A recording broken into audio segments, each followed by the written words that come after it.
Welcome to the Research Culture Uncovered podcast, where in every episode we explore what is research culture and what should it be. You'll hear thoughts and opinions from a range of contributors to help you change research culture into what you want it to be. Hi, it's Emma, and a very warm welcome to 2025 and our 100th episode. Today, I'm joined by all the hosts for an episode looking at our predictions for the next 12 months. But before we get there, the Research Culture Uncovered podcast has had a fantastic year. We won the Vitae Impact Culture and Engagement Award for the Researcher Culture through Researcher Development category. We grew our host team by welcoming two new members, Emily and Heleth. But sadly for us, we also said goodbye to Tony Bromley as he starts his retirement. On behalf of all the podcast team and our listeners, we say a big thank you to Tony and wish him all the best. And you never know, he may make an appearance on the podcast as a guest soon. So joining me today are Jed, Ruth, Nick, Taryn, Emily and Heleth. And I have the best job of keeping them all under control and preventing podcast carnage. Can I ask all of you to unmute, and on the count of three, we will do a collective hello. 1, 2, 3. Hello. Hello. I think that worked. So before we start looking at 2025 and what that has in store for us, I'd like each of our hosts to share a highlight or a favourite episode from the last 12 months. And I'm going to start with you, Ruth. My highlight from 2024 is that we actually decided to expand our career support and move beyond PGRs and ECRs, and actually now also offer career support for our research professionals, so colleagues who work in the research arena who are not academics, but who are essential to the research process. And then also going forward, putting more emphasis on mid-career colleagues, and that ties in with the N8 commitment that Leeds made in 2024. So the future is bright, more in careers, and that makes me as a career professional obviously very, very happy. Brilliant. Thank you very much. And Taryn, how about you? So my highlight for 2024 is that we developed and ran the first cohort of the Fellowship Accelerator Programme, which is our programme aimed at postdocs, helping them to think about applying for research funding. So we've completed the first cohort, we've looked at all the feedback, and it was all really positive, and that means we're running a second cohort next year. So it's been a real highlight and just actually really lovely to work with such a lovely group of postdocs and help them develop their ideas this year. Great. Thank you very much. Jed, what about you? So I guess my highlight was going to the ASIS, that's AESIS. I'm not going to do what it stands for because I'll be here all day. Conference in Dublin in June, and meeting loads of people that I'd only really interacted with in the online space. So it was great to have a good natter with them. And there's an episode about that. And also there was a follow-up episode. So I'm kind of doing my plug for mine just to try and catch Ruth up in the amount of downloads she's got. Brilliant. And again, listeners, we will make sure that we link to those episodes and anything else that we mention in the show notes. Heleth. Hi. So to be honest, this whole year has felt like one big highlight for me. If I think back to this time last year, I was in the lab working as a postdoc. I was measuring mitochondrial respiration in monocytes from the blood of people with cystic fibrosis using a machine called a seahorse, which is one of my all-time favourite pieces of lab equipment. That and a bijou. If you know, you know. But one of the skills I developed during my research career was as an associate supervisor and mentor. It's a role that so many postdocs and technicians take on without much formal guidance or recognition. So when I began my role as a research development advisor, I discovered the UKCGE Recognised Associate Research Supervisor Award, or as I like to call it now, RARSA, because I can't for the life of me remember the order of the words, and I always mix it up. But this award really celebrates the contribution of associate supervisors, and that really kind of instantly resonated with me.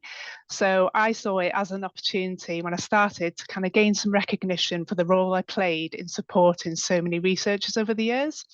So this year, my highlight is that I've not only earned my own accreditation, but I've also had the privilege of supporting other researchers through the process in a pilot scheme that I've set up. And I've also continued to develop this pilot into my first official support programme to help even more researchers gain accreditation. And this kicks off this January, so I'm excited about that. Brilliant. Thank you, Halef. And we should also say a highlight should be your first episode. Nick, over to you. Hi, well, like Helen, I suppose I've had quite a few highlights this year. One sort of collective highlight that I think Emily's going to talk about, so I'll leave that to her. But from a personal point of view, was a trip to the LIBA conference in Cyprus. I don't often get to travel that often with work, certainly not as far afield as Limassol in Cyprus on that occasion. So yeah, that and again, like Jed, I won't try and say what LIBA stands for, not least because it's in French, and I can barely manage English on the podcast, so yeah, I won't. But the LIBA conference I was actually there on a panel talking about indicators for open research, and also interviewed a couple of colleagues from that panel for the podcast as well. So that's also available. So yeah, that was probably my highlight, along with the one that I know Emily's going to talk about. And we should also say, whilst Nick was away, we found out we'd been nominated for our award, and he actually managed to record part of a podcast halfway up a mountain, I think, if I'm correct. Well, yes, although that wasn't actually the same occasion. So I was on holiday then, in Croatia, in fact. So that wasn't the occasion of, it was abroad, but yeah, I did record a portion. I'd forgotten about that, at the top of a mountain in Croatia. Yeah. See, another highlight. And Emily, over to you. Hello, I think my highlight for the year is going to be launching the Open Research Hub. So that's what Nick's been talking about in his highlight. So this was a really big collaborative effort, and I just wanted to say thank you to everybody who was involved in putting that hub together. The hub is a website that's openly available on the Leeds website, and it's a place to gather all the information about open research. There's a huge amount going on in that space. We really want it to be the default, but we also recognize that researchers need a bit more information and guidance. So we want the hub to be really practical and useful, and I hope our listeners find it useful in the months to come. Fantastic. Thank you all very much. Loads of stuff that's been going on over the last 12 months. And I'm really pleased to say that all of you have agreed to continue delivering this podcast for another year. So let's find out a little bit more about your predictions and what we can expect. So Ruth, I'm going to come back to you.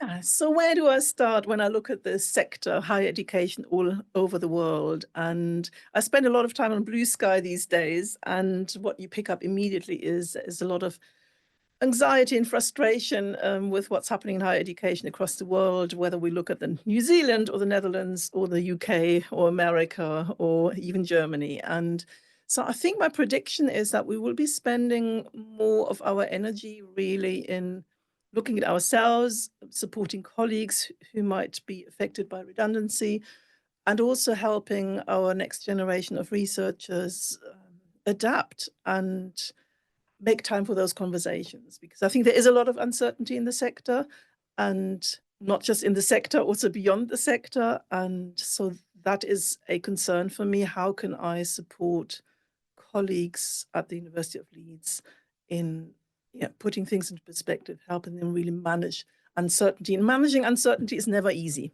So, but we have a lot of experience in our team in this. And for me, that's a really important piece for 2025. How can I support my colleagues at the University of Leeds in managing uncertainty in their careers?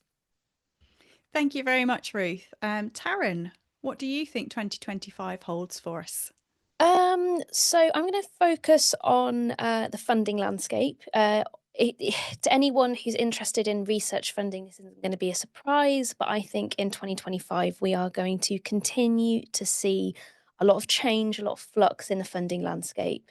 So in the UK, it's going to be a tricky year next year. There's no doubt about it. Unfortunately, researchers are more dependent on research funding than ever. But, some of the big research councils are closing schemes and we don't know when they're going to open up again. From speaking to research managers at different universities, we also know that due to the cost of certain schemes, universities are increasingly not supporting those schemes, which which again is a real challenge. I think particularly if you're in the arts and humanities, it feels at the moment that there are fewer and fewer sources of funding available, which, yeah, it's just really, really rough. But there are some positive signs on the horizon as well, because obviously anyone who knows me will be unsurprised to hear me talk about narrative CVs again for what feels like the millionth time this year. But we've seen a lot of research councils and funders worldwide taking up the narrative CV. So the Canadian research councils have just announced that they're moving to one. We know that they're used widely across the UK, but also in Portugal, Switzerland, Ireland, Luxembourg. And I think this is only going to continue. And I know the narrative CVs can be a little bit controversial at times, but I think they're a really positive step in the right direction. And I think there's also now a lot of research to show that narrative CVs actually are having the impacts that it was hoped they would. So hopefully that is something, Emma, you and I will discuss more in 2025 on a future episode.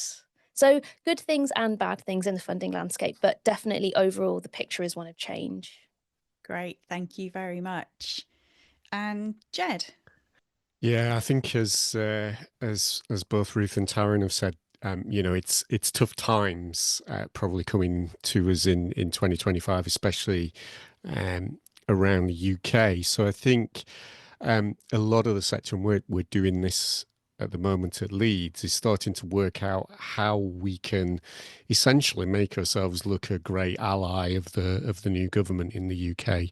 So just at the beginning of December, we got more detail from the Prime Minister about what their missions really are and how they might be assessed. And I think a lot of universities will be spending time thinking, how do we tie into that to kind of try and protect ourselves from some of that uncertainty that Ruth and Taryn mentioned. So, I'm predicting that we'll start to see what those activities are on a kind of economic growth and regeneration space. So that's my thoughts for 2025. Thank you. And I'm going back to Heleth, please. Thanks. So my main area of work focuses on postgraduate research and development. And this year, with the updates from the Research and Development Framework by Vitae, there is a shift to align with the evolving research environment, which I believe now is due to be reviewed annually moving forward, which is fantastic. So the updated framework, reflects changes not only at a national level, but also is aligning with global trends in research training, collaboration, and also career preparedness. And I'm really pleased to see that the framework has been refined to make it more accessible and user-friendly. But it's a little far too complex before. Now, one of the key areas that I'm particularly keen to build on over the next year is PGR mentoring initiatives. So here at Leeds, we already host a very successful university-wide mentoring scheme. And in 2024, myself and Maria Thopira from the Leadership and Professional Practice team worked with postdocs in the Faculty of Biological Sciences to set up a group mentoring programme for their PGRs. Now, that initiative was a real highlight for me, because I feel like it really strengthens peer support networks, and it also enables the potential for cross-disciplinary collaborations. It enhances the overall research culture for our PGRs, and it's such a powerful tool for professional growth, and it's something I really want to develop into our other faculties and to really kind of ensure that our researchers are supported to achieve their potential. I'm also really keen on supporting the well-being and mental health of our researchers, which is another huge part of the framework. It's something that I'm really keen to kind of bring into a core part of our PGR programme, that Quest, which we have moving forward. Thank you very much. And our keen listeners will notice that Heleth threw in another highlight in that section as well. So she got 2 for the price of 1. Nick, over to you. Right, well, predictions. I probably shy away a little bit from predictions, not least because, who knows what's going to happen, as we've already alluded to, sort of the uncertainty in the sector. So if it's not too sort of contrived, my prediction is more collaboration. I think, that's the watchword of open research, and Emily's already mentioned the Open Research Hub, so that's a big part of what we've done this year and be using for advocacy around open research next year. Along with that, we'll also be working with the DOIs, the Directors of Research and Innovation, as open research champions. And a big part of that work is to try and develop more discipline-specific guidance around open research, obviously, again, in the context of collaboration. So the other thing, obviously, that listeners and you all will be aware of is my interest in Wikimedia, which, again, is a hugely collaborative platform. And actually, I'm throwing in another highlight now insofar as this year we've managed to recruit what we're calling a Wikimedia and Open Knowledge Advisor, who will be starting just after Christmas. Already starting to plan a few events around Wiki. In fact, straight after this, I'm talking to colleagues about a potential editathon for LGBTQT History Month in February. Also looking at an editathon for Africa Week. So that's some exciting stuff coming forward. So yeah, that new colleague will be joining us in January, and certainly have an episode with her, get her on the podcast. Dr. Lucy Hinney, I will just mention her name. I know she won't mind. I know she's looking forward to joining us.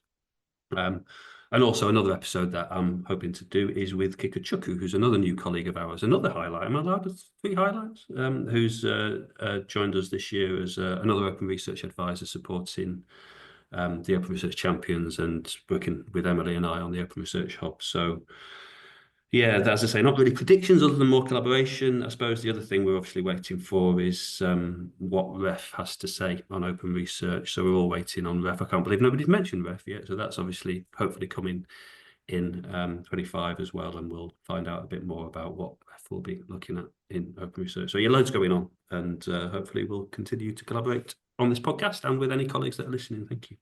Brilliant. Thank you very much. Emily, he has not started a trend. You are not allowed 4 highlights in yours. So over to you. Oh, I had a few lined up as well. Never mind. My predictions for 2025. Well, firstly, we've got a new Concordat for research integrity that's due out in 2025. The Concordat is the UK's national framework for good research practice. I think and I believe that the Concordat is actually going to be extended in remit. It's mainly been focused on higher education research environments, but I believe the 2025 version will be expanding to other sectors, so industry, public, private sector, and even third sector organizations that undertake research. And I think that's a really good thing because it's going to kind of break down those barriers and really works in more on collaboration, as Nick was saying, but having a shared understanding of what good research practice looks like is a really good thing going forward. And then I can't believe no one said this yet. AI, of course, artificial intelligence. I don't think we can ignore that. It's potentially a disruptive technology, but it's also something that we're really trying to get to grips with. How do we use it ethically? And how do we balance the benefits that we can get from AI and the need for researchers and others to be AI literate with the environmental impacts and the ethical questions around artificial intelligence? And we really need to make sure that we're using it fairly because not everyone's going to get access to it, using it transparently, and of course those environmental sustainability aspects to it. So I think we're going to see a lot more on the ethics of AI in 2025 and beyond, probably. Thank you very much. Maybe we should have asked AI to do its prediction for what it thinks 2025 is going to hold, although that could be quite terrifying. So at this point, I suppose I have to ask myself what I think my predictions for 2025 will be, unless one of my hosts wants to jump in and ask the question to me. So Emma, what are your predictions for 2025? Thanks, Ruth. I suppose it wouldn't be me if I didn't say REF, people, culture and environment. It is coming, and I think it has the potential to bring both benefits and challenges for us as an institution and as a sector. I'm really looking forward to seeing what is included in some of the metrics and how as an institution we are already moving towards that, and perhaps giving us some ideas for where we might need to do more work. But I think ultimately I really hope that this change to the REF process will be done with an ethos of shared learning and not as a competition where we're all pitted against each other. I may be overly hopeful. Go on, Ruth. Emma, can you explain what REF stands for? For us in the UK, we all know what it means, but I'm aware we have listeners all over the world, and I think, what are they talking about? What is REF? Well, short answer, I can put a link to REF in the show notes. So the Research Excellence Framework is an exercise that institutions undertake every 7 years, although the timings have become slightly changed. And how well you do in the REF exercise, which is split into different categories, actually has an impact on how much funding you receive. And that's why it's really difficult to separate this out from a competitive process. Anything that is going to be linked to funding is by definition going to become a competition between institutions.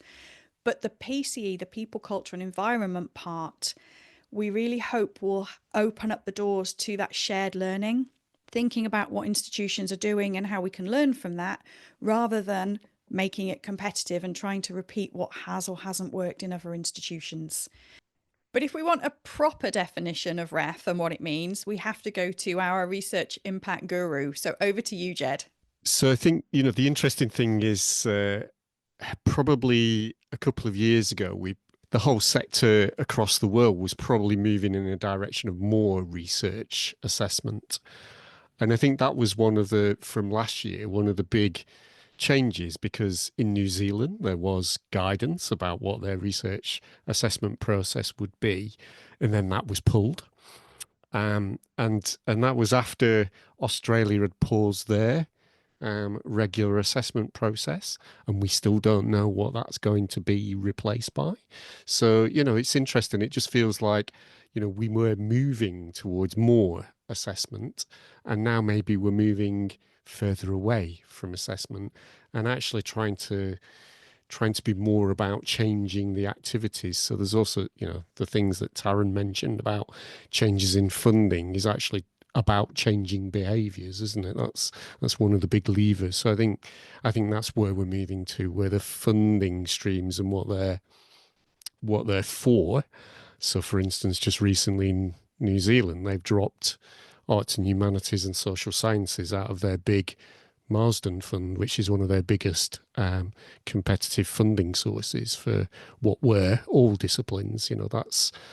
That's really interesting in terms of what the behaviours will be about universities being influenced by funding rather than assessment. Nick. Yeah, I just wanted to sort of comment on from a library perspective as well, from what Jeb was saying. So open access compliance has always been a huge part of the REF. Almost certainly will be again. We don't yet know, as we were saying earlier. And that is obviously an important aspect for us in the library in terms of ensuring open access to research papers, but it's only a small part of the full picture in terms of open research, and where we're trying to move towards transparency and openness throughout the entire research life cycle, and also how that relates to research culture more broadly as well. And again, we're expecting something along those lines in the environment strand of the REF. But all of this is a little unknown. But it's interesting how it all sort of ties together in terms of the different perspectives that we're all coming from in our respective roles around the university. Anyone else want to add anything on the REF discussion? And finally, I also predict that my amazing team and colleagues will continue to deliver this podcast. They will continue to deliver work in their respective areas, and they will continue openly sharing everything we do across the sector. So with that, I would like to ask them all to unmute again. And on the count of 3, we're going to do a collective goodbye. 1, 2, 3. Bye. Bye. Thanks for listening to the Research Culture Uncovered podcast. Please subscribe so you never miss out on our brand new episodes. And if you're enjoying the discussions, give us some love by dropping a 5-star rating and written review, as it helps other research culturists find us. And please share with a friend and show them how to subscribe. Thanks for listening, and here's to you and your research culture.